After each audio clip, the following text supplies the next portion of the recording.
ఇది ఇప్పుడు మీరు చూస్తుంది తాళ్ళూరి టౌన్షిప్లో ఫంక్షన్ హాల్ అండి. ఇదిగోండి ఇలా ఉంటుంది.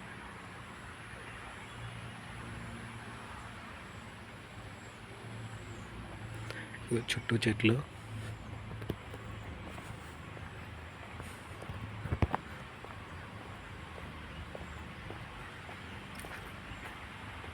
ఆహ్లాదకరమైన వాతావరణంలో ఉంటుందండి.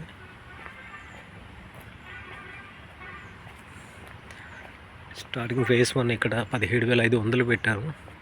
ఆ తర్వాత 30,000 లాస్ట్ ఫేజ్ వచ్చేసి. నెక్స్ట్ ఇంకొక ఫేజ్ రిలీజ్ అవుతుంది, బట్ ఎప్పుడు అనేది ఇంకా క్లారిటీ లేదు. అయిన వెంటనే నేను మీకు చెప్తాను. టచ్లో ఉంటారని అనుకుంటున్నాను. ఓకే అండి, అప్పటి వరకు సెలవు తీసుకుంటాను. బాయ్. ఎప్పటికప్పుడు మరిన్ని వివరాలు నేను మీకు షేర్ చేస్తూ ఉంటాను.